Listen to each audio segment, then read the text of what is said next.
Et salut tout le monde, c'est Mehdi pour un Indécent Podcast et une nouvelle brève de jeu. Aujourd'hui, on va parler de jeux de roll and write, des jeux où on va lancer des dés et cocher les trucs. La vidéo va être organisée très simplement. Je vais commencer par définir à peu près ce que c'est. Ensuite, je vais évoquer des jeux, simplement, en commençant par les plus connus. Puis après, je vais détailler des jeux que moi, je privilégie, que j'apprécie particulièrement avoir dans ma ludothèque et ressortir régulièrement. Et ensuite, je ferai une troisième section sur tout ce qu'il peut y avoir autour du genre du roll and write et les petites évolutions de ce style de jeu. Comme d'hab, au niveau du budget, je vais être assez variable. Il y aura des choses assez accessibles, donc je vais aller d'environ 15 € à 45 €. Histoire qu'il y en ait pour toutes les bourses si jamais vous servez de ce genre de vidéo pour vous faire des conseils jeux. Et avant de passer à la suite, on envoie l'habituel jingle.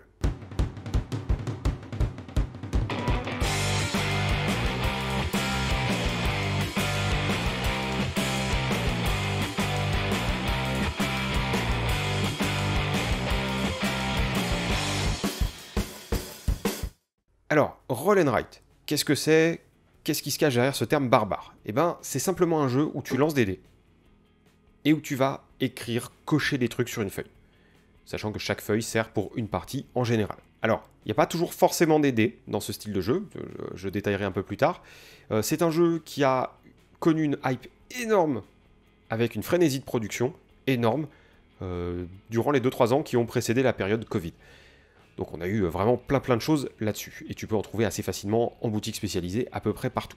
Cela dit, avant de parler des jeux que je kiffe, je voulais citer 2-3 petites boîtes que tu as très probablement croisées au cours de ta vie. Le jeu de roll and write le plus connu qui existe, c'est simplement le Yams, ou le Yahtzee. Voilà, donc ça, le Yams et le Yahtzee, je pense qu'à peu près tout le monde y a joué ou en a entendu parler, donc il n'y a pas de problème. C'est un jeu qui a une soixantaine d'années aujourd'hui, ça, tu peux le trouver à peu près n'importe où. Mais il y a un autre jeu, plus récent, mais qui traîne ses guêtres en boutique SP depuis 10-11 ans, qui est un roll and write assez connu et même reconnu, c'est un jeu de chez Gigamic qui s'appelle Quicks. Donc ça aussi, il y a des chances que tu aies vu la boîte, voire même tu aies vu des potes qui en avaient dans leur ludothèque. C'est un jeu très facile, voilà, où il faut cocher des chiffres correspondant à certaines couleurs sur les lignes adéquates et gagner le plus de points en cochant, si possible, le plus de cases possible au cours d'une partie. Et plus récemment, toujours en restant dans les jeux qui me semblent iconiques et assez visibles pour tout le monde, il y a Welcome, enfin la gamme Welcome to, donc Welcome to Las Vegas et Welcome to the Moon, de chez Blue Cocker et créé par Benoît Turpin. Là aussi sur des roll and write, alors notamment le premier qui est pas difficile, pas facile à prendre en main la première partie parce qu'il y a plein de petits trucs quand même, mais qui est vraiment très cool. Ça c'est un jeu que tu trouves autour de 22 € et un peu moins de 40 pour la version Welcome to the Moon qui rajoute un côté Legacy. Vraiment Welcome aujourd'hui dans ce qui se veut d'assez moderne et d'assez contemporain, c'est quasiment l'incontournable. Voilà. Je voulais pas trop en parler dans cette vidéo parce que j'estime qu'il y en a plein qui l'ont fait et moi je voulais parler de jeux un chouïa différents et qui me touchent plus et que je trouve plus qualitatifs à titre personnel. Mais Welcome plaît à beaucoup de monde, donc tu peux vraiment aller te jeter dessus. Allez, sans plus tarder, je vais passer à ma sélection perso, et je vais commencer par les plus simples, qui sont aussi les moins chers, parce qu'on les trouve autour de 15 €. C'est édité chez Schmitt, c'est très futé à la puissance 3, vraiment très futé, enfin c'est la gamme très futée, en fait, très futée, qui est une boîte avec le titre bleu, qui est le premier opus, que je n'ai pas en ma possession. Là j'ai les deux jeux avec les recharges de blocs pour vraiment très futé. Ce sont des jeux assez simples, où il va falloir cocher sur des zones de couleurs bleu, jaune, marron, vert, rose, peu importe. Le système de résolution est très simple, on va jouer un certain nombre de manches qui dépendent de si on est 1, 2, 3 ou 4. C'est un jeu qu'on peut jouer en solo. À chaque fois, il y a un joueur actif ou une joueuse active qui va lancer les dés et en choisir 3 maximum pendant son tour, sachant qu'elle ne pourra pas garder n'importe quel dé. Parce qu'en fait, elle va en prendre un et va retirer de l'équation tous les dés qui sont inférieurs en termes de valeur. Donc si je sélectionne un 4, tout dé qui sera inférieur à 4 parmi ceux que je laisse de côté seront définitivement mis de côté pour moi pour ce tour. Et ensuite, on relance le reste et on refait l'opération jusqu'à avoir 3 dés au maximum. On peut se retrouver qu'avec 2 dés, mais c'est vraiment pas intéressant. Et la couleur du dé te fait cocher la valeur indiquée sur la zone adéquate. Et elles vont te faire gagner des points de manière assez différente. Il y en a, il va falloir juste cumuler le plus de points dessus. Il y en a qui vont te dire, bah, tu mets pas n'importe comment, il faut faire des lignes et des colonnes. D'autres qui vont dire, il faut aller de manière croissante. Ou alors, on peut sauter des cases, mais on ne peut plus revenir en arrière, etc., etc. Donc c'est pas très interactif. Le petit élément interactif, cela dit, c'est qu'à la fin, les dés qui restent, et ben, tous les autres joueurs et toutes les autres joueuses vont pouvoir en sélectionner un parmi ceux-là, n'importe lequel, on peut être plusieurs à choisir le même, et résoudre la coche correspondant à la valeur du dé et à sa couleur. Voilà tout simplement ce que tu as à savoir pour faire ta première partie de très futé, vraiment très futé ou hyper futé. Il y a un packaging qui peut être repoussant, entre guillemets, parce que ça fait un peu vieillot, certes, mais le système de jeu est très très efficace. Deuxième gamme de jeux, ça va être une gamme avec des jeux fortement colorés. C'est la gamme Railroad Inc. Alors, j'ai pu récupérer une boîte de la version orange. Moi, je me suis procuré celle-là avec mes deniers personnels. Ce sont des jeux de roll and write, et là, il n'y a pas d'arnaque. Hein, on lance des dés et on va cocher des trucs. Il va falloir globalement faire des chemins de fer et des routes sur un plateau individuel qui est effaçable avec un système de Velleda. C'est assez facile à jouer. C'est pas facile de faire les bons coups les premières fois. Parce qu'au début, on peut penser qu'on fait ce qu'on veut, mais vraiment, c'est loin d'être évident sur le long cours. En fait, il va falloir gagner le plus de points en faisant des routes et des chemins de fer, en respectant certaines consignes. Globalement, on va lancer 4 dés à chaque manche, et puis les gens vont devoir utiliser l'intégralité de ces 4 dés. Alors parfois, ça sera des dés qui indiqueront uniquement des autoroutes, alors soit en croix, soit en ligne droite, soit en virage. Ça peut être aussi que des chemins de fer, ou alors ça peut être un assemblement des deux. Un chemin de fer qui finit sur un carré noir qui représente une gare et qui va se continuer par une autoroute. Et le but est de faire le plus de liens possible. Sachant que dans les versions bleues et rouge, enfin orange, on est vraiment sur ça, plus 2 extensions qui sont composées de 2 dés chacune qu'on va pouvoir utiliser pour complexifier le jeu. Dans la version vers Luxuriant, il y a des objectifs en plus qui correspondent soit aux objectifs des extensions, soit des objectifs neutres qui vont te demander de faire certaines choses en plus d'essayer de te débrouiller à gagner le plus de points. Donc des objectifs vont te demander de dire voilà, il faut occuper toutes les cases centrales, ou il faut avoir tant de cases gares placées sur ton plateau, etc., etc. Et en fait, tu vas faire ça un certain nombre de manches. Arrivé à la dernière manche, on va compter les points par rapport à la route la plus longue, le chemin de fer le plus long, les sorties d'autoroute et de chemin de fer les plus nombreuses sur un seul tronçon. Donc en fait, le plus de choses reliées par un seul réseau autoroutier ou ferroviaire, ou les deux. Et puis les objectifs pour la version vers Luxuriant. Alors, c'était initialement chez Edge, c'est aujourd'hui chez Yellow pour la version française. C'est un jeu qui est de Yalmar H et Lorenzo Silva. Il y a 4 boîtes en tout qui existent. Il y a une bleue, une rouge, une jaune et une verte. Les jaunes, les bleus et les rouges devraient ressortir prochainement, je ne sais pas exactement quand. Et après, il y a plein de petites extensions qui sont des blocs de 2D qui vont te rajouter toujours plus de variété dans le jeu. Donc là, pas énormément d'interaction. Il y a juste moyen de tricher un peu en sélectionnant des phases 2D différentes, en cochant des trucs sur ton plateau, en trichant en t'ajoutant des choix un peu plus sympas. Mais très peu interactif, ce qui est souvent le cas chez les roll and write.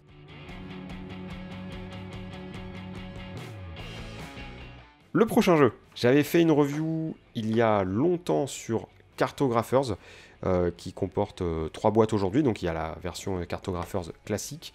On a aussi Cartographers Heroes et Cartographers les map packs, donc qui sont les packs d'extension, qui sont vraiment là des jeux très très bons, avec de l'interaction cette fois-ci. Je te renvoie vers la vidéo de Cartographers, la première boîte de base, qui était sortie il y a à peu près 2 ans, donc je mets le lien dans la description. C'est un jeu là où on va cocher des choses en fonction d'un tirage de cartes. Et chaque manche, on va jouer 4 manches maximum, on va devoir répondre à des objectifs qui vont rapporter des points 2 par 2 à chaque manche. Et en gros, tu pioches une carte, elle va t'indiquer une couleur, donc un type de territoire, et une forme qui ressemble à une forme de Tetris, et il faut que tu les cales sur ta feuille individuelle. Donc le but étant de connecter des lignes, de faire des zones de certaines façons, de les mettre à côté de certaines zones, etc. Sachant que ce qui est malin dedans, en termes d'interaction, ce qui rend le jeu assez savoureux à mes yeux, c'est que des fois il va y avoir des cartes qu'on va piocher qui sont des cartes embuscades. Et là tu vas prendre la feuille de quelqu'un d'autre, et tu vas donner ta feuille à quelqu'un d'autre, et les gens vont dessiner sur la feuille de leur adversaire des cases qui sont pourries. Parce qu'en fait, toutes les cases qui les entourent, qui n'ont pas été cochées par quelque chose d'autre, font perdre des points à la fin de chaque manche. Donc ça te fait perdre du temps, donc tu as une notion où est-ce que je perds du temps pour ne pas perdre des points, ou est-ce que j'accepte de perdre des points et de compenser la perte due à ces cases embuscades. Donc ça c'est un jeu de chez Intrafin qu'on trouve autour de 20 balles environ. Chacune des deux boîtes de base, parce qu'il y a la version Heroes aussi qui est une version alternative, qui fonctionne globalement de la même façon avec quelques règles en plus, et il y a les map packs qui sont des extensions qui vont changer les plateaux, en fait tout simplement, et rajouter quelques cartes embuscades sympathiques. Voilà, donc c'est de Jordi Adan, c'est très très bon, c'est très facile à jouer, et puis ça peut jouer quel que soit le nombre.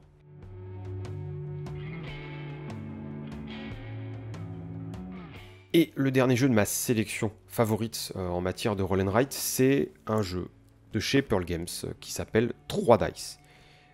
Ça, j'en avais pas parlé en vidéo, j'en avais parlé sur notre compte Instagram, je crois, sur celui d'un des 100 podcasts. Là, c'est un jeu de roll and write, donc là, on lance des dés. Vous voyez, j'ai fait une alternance quand même. Qui peut se jouer en solitaire. Alors, tous ces jeux peuvent se jouer en solitaire, mais là, ils se jouent jusqu'à... ils mettent jusqu'à 10, mais voilà, tu peux jouer 1, 2, 3, 4. Je conseille de ne pas être trop nombreux et nombreuses. Ici, il n'y aura aucune interaction. Clairement, il y a des défis qui permettent de faire des trucs un peu plus cool, mais en termes d'interaction, on est quand même chacun dans son coin. Donc c'est un très bon jeu, si tu veux faire du solo, notamment. Sachant que l'éditeur avait mis pas mal de défis à l'époque du confinement. Il avait fait des défis pour la Saint-Valentin aussi, je crois. Donc... à vérifier cette deuxième information-là. Mais en tout cas, si je retrouve d'ici le montage, je mets tous les liens qu'il faut vers la description. Là, c'est un jeu qui est le plus complexe des 4 gammes. Bon, lui, c'est pas une gamme, il n'y a qu'un jeu pour l'instant que je présente ici. Il est autour de 25 €. En boutique spécialisée, c'est distribué par Novalis, donc c'est assez facilement trouvable. C'est un jeu de Sébastien Dujardin, Xavier Georges et Alain Orban. Je regarde parce que les noms, j'ai beaucoup de mal à les retenir à chaque fois sur les boîtes de jeu. C'est un jeu qui va être assez savoureux. Petit côté jeu expert entre guillemets dedans, même s'il reste assez simple. Tu vas avoir une espèce de roue à cran. Tu vas jouer en 8 manches, en fait, tout simplement. Et à chaque fois, tu as une partie jour et une partie nuit. Une partie sombre et claire. Et en fait, chaque manche, tu vas jouer sur les deux faces. Tu as 4 dés, 3 transparents et 1 noir. Tu as des tuiles recto-verso qui sont de couleur blanche, rouge et jaune. Et ça peut changer selon le recto et le verso aussi. Et en fait, tu vas placer le plateau comme indiqué. Tu vas lancer les dés et tu vas les placer sur les 4 cases correspondant, aux 4 tuiles, pardon, correspondant aux 4 emplacements de jour ou de nuit. Et en fait, tu vas sélectionner à ton tour un dé, en payant le nombre de ressources indiquées dessus, qui va te permettre de cocher des bâtiments. Tu as des bâtiments de 3 couleurs, tu as des bâtiments rouges, des bâtiments militaires qui vont t'aider à protéger des colonnes, j'y viendrai plus tard. Tu as des bâtiments jaunes qui vont t'aider à gagner des ressources, très majoritairement, et des bâtiments blancs qui servent essentiellement de multiplicateur de points à la fin de la partie, sachant qu'il y a 2 lignes sur chaque type de couleur, et la deuxième ligne, en dessous, te rapporte simplement des habitants qui vont te rapporter des points de victoire à la fin de la partie, et puis qui vont te permettre de débloquer certaines ressources, certains bâtiments, arriver à un certain niveau. Et en fait, il y a un dé de couleur noire qui va servir à rien pendant les trois premières manches, mais à partir de la 4e, donc pendant un peu plus de la moitié de la partie, il va pouvoir poser les désagréments. C'est-à-dire qu'à chaque fois, le chiffre qu'il indique détruira la colonne de la couleur indiquée par la tuile sur laquelle il se trouve. Donc s'il est sur du rouge, il va détruire une colonne rouge, et s'il est sur sa face 3, il va détruire une colonne 3. Parce que tu as des colonnes qui sont numérotées sur chaque feuille de chaque personne qui joue, de 1 à 6 pour les premières parties, ce que je conseille, mais après tu peux faire un peu un patchwork, un mélange, etc. Donc si tu n'as pas construit de forteresse, donc de bâtiments rouges sur la colonne 3, en fait, les 2 bâtiments rouges de la colonne 3 seront détruits. Tout simplement. Si tu as déjà construit des choses ciblées par la destruction du dé noir, elles ne sont pas détruites. Tu les as construites, c'est à toi. Et le but est d'optimiser tout ça comme ça, sachant que chaque couleur a bien une mentalité, une façon de gagner les points différente, et le but va être de construire suffisamment de rouge, ou de jaune, ou de blanc, pour pouvoir maxer avec les cathédrales qui vont être des multiplicateurs de points. Alors je vais pas aller plus loin sur les explications de 3 Dice, je te redirige vers 1 ou 2 vidéos dans la section description de la vidéo YouTube. Cela dit, ça reste un jeu qui est assez simple à jouer, en fait. Hein. C'est vraiment, tu as les dés qui sont posés, tu choisis un dé à ton tour, tu coches. Et en fait, soit ça te permet de construire un bâtiment, soit ça te permet de gagner des ressources, qui vont te permettre de payer d'autres bâtiments plus tard, éventuellement, etc. etc. C'est les deux choix que tu as. Et une fois que tout le monde a fait ça, on passe sur la phase nuit, par exemple, si on était à la phase jour, et puis on fait exactement la même chose avec d'autres tuiles. Donc voilà, pas très compliqué, mais il y a du challenge quand même. Au niveau des règles, ça se veut un minimum crunchy, et on est vraiment au-dessus du reste en termes de complexité de jeu. Après tout, c'est un jeu Pearl Games, donc on est sur des jeux qui sont très intéressants en termes de mécanique.